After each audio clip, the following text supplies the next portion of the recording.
Hello, it's me. Today I just want to just talk about kind of just life a little bit and also discuss two of my favorite books I've read this summer, but I'll get to those a little later. Let's start with me, because it's my channel. So, life has been good, life has been great. I am in a little bit of predicament. Let's pretend like I said that correctly. Anyway, but I'm in this little situation, which is not like a bad situation at all. It's just like, I was to make up my mind. Basically, I have been starting the process of applying to one of my first big boy jobs. Yay! Big boy job, yay! Except, I kind of hate it, but that's okay. I have quite a few options, but there's two that are like literally like, there's two that are literally like less than 10 minutes away from my house, and I'm like, I could just get those. One of them is like really, it's like what I want to do, and I think it'd be really nice to do and all that other stuff. The founder / the publisher died like 2 months ago, and they have not been responding to phone calls or emails, so I was like, not sure about that. And the second one is I pretty much have an instant connection to, but I don't know, it's a little weird. Like, the pay is not gonna be that great, but honestly, I'm not really that worried about the pay, because the things that she wants to do, but she feels like she can't do, are the things that I want to do as well. So it's kind of just like, hey, I'll do it for you. I don't give a fuck. So maybe I just talk to her a little bit about it, kind of persuade her and be like, you don't have to do this all by yourself. I can do it with you. And it also helps that that person that I have connections with has a really good relationship with her. So it's like, yeah. I realized that I didn't say what I was aiming for. I'm kind of just aiming for, I don't want to say a journalism position, like, at all. But like, just like a writing position or just like whatever. The way I'm going to describe it is literally going to be journalism, but like, I don't want to call it journalism. But basically just like talk to people, maybe write a few articles, edit a few articles. Also even like sell things and market things, because I do all those things anyway. Like, I'm a freelancer, so I'm used to all those things, and I also publish like my own like poetry book, so like I'm used to doing those things anyway, and I also have the resume and like the things for it. It's just that like I am a little scared, but I already like put myself out there, so I might as well just like kind of deal with it. I'm just not exactly sure what I'm going to do. I'm going to talk to some of the older people in my life, thankfully, that I can trust, and see what they're going to say and what they want me to do. But the few people I have talked to that I also can trust are just like, go with your heart, go with your gut, because I'm not really looking at like moving out to like a big thing yet.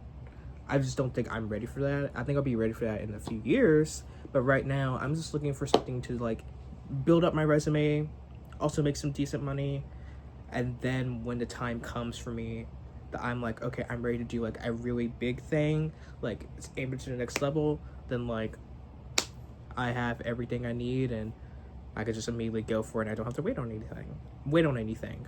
So that's what I want to do.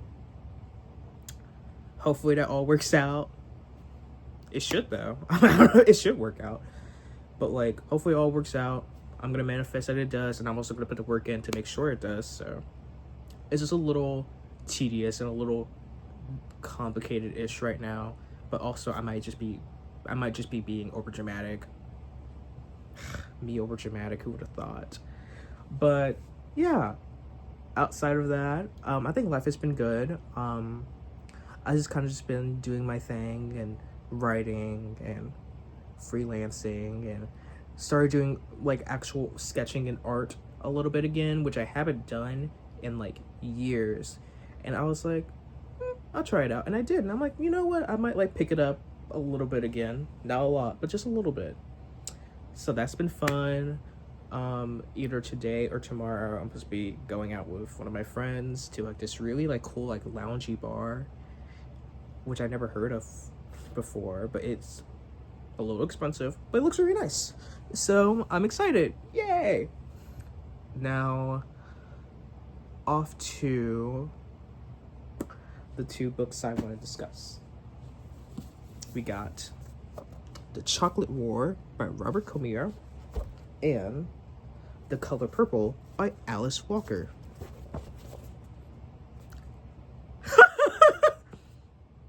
So yeah, so I'm gonna discuss The Chocolate War first. This is what I've read, I would say over a month ago. Actually, over a month ago. I think I finished it like late July. But yeah, The Chocolate War. These are not gonna be in-depth reviews, by the way. These are just gonna be like straight up what I think. Cool, awesome, whatever. So The Chocolate War is about a group of Catholic schoolboys who are called the Vigils, and basically they do these little schemes and pranks, but they dub them as like assignments. One of the assignments is one of the boys has to, all the boys have to participate in this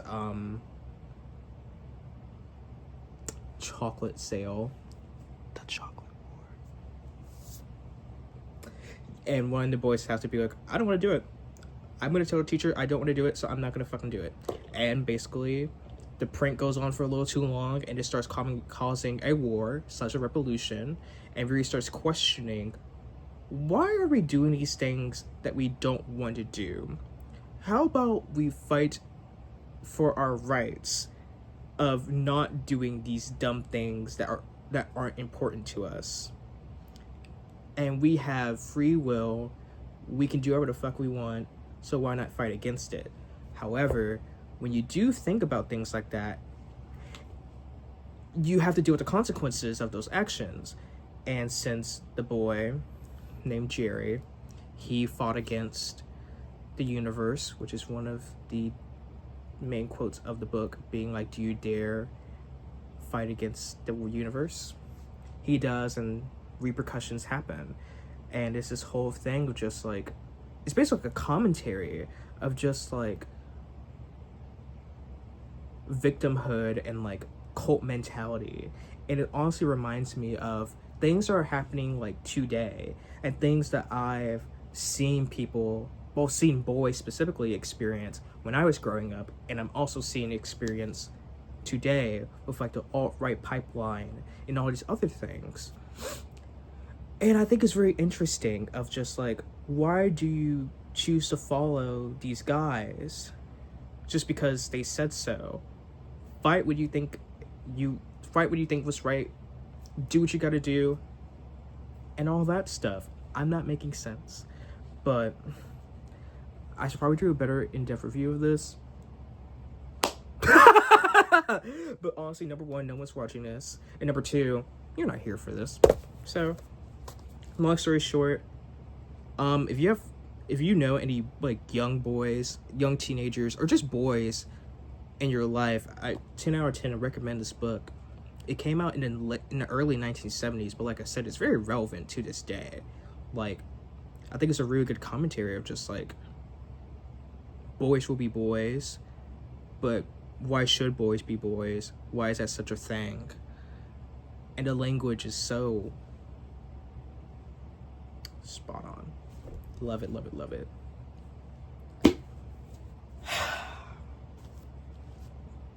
The Color Purple by Miss Alice Walker. I read this book 4 to 5 years ago in my AP Lit class, and I really loved it then, but I didn't really have the maturity to fully grasp what's happening in this book. Now I can fully understand what's happening here, It's one of the best books I've ever read in my life. Point blank, period. Just, it deserves all the praise it gets and more. Stellar, stunning, 10 out of 10. Literally, I can't even like tell you what the book is about. The book is about everything.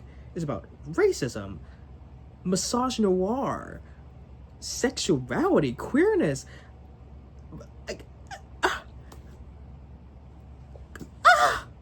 like, come on. Like, it's just a stellar piece of art. It's literally art. It's art in a book. Like, I just can't. Like, the amount of times I started tearing up and borderline crying while reading this, and I read it before. Alice Walker, you did your thing on this. She had a plate to eat, and she just kept eating.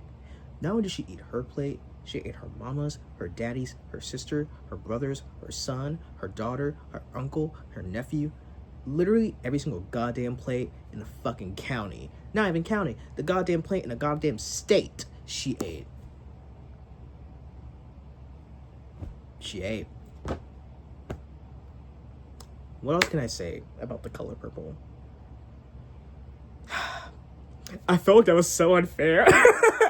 Because I was talking about, like they were in the same, like, they're really good. Both of them are really good. But, like, this is a huge staple in the young adult genre.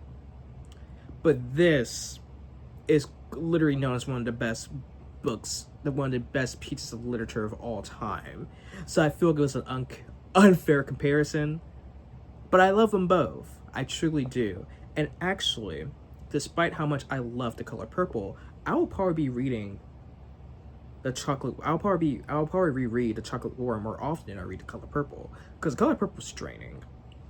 It's beautiful. It's depressing. It's a lot of things. Draining is one of them. Just draining. But captivating.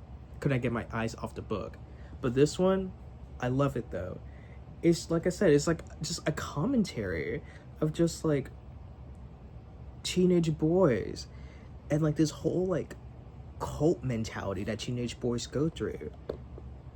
So yeah, I'm gonna end the video here in a few words. Basically, get this just to read for yourself, but if you have any young men in your lives, 100% let them read this. They need it. They truly do. Especially if you fear they're falling down the wrong pipeline. And if you can look at me and look what's behind me, you would know what I mean by that. Save the children. If you have a brain, read this. That's it. Thank you so much. Like, share, subscribe, all that other stuff. I'll try to post more often. I'll try to change the scenery up a little bit. Who knows? I don't know what I'm gonna do.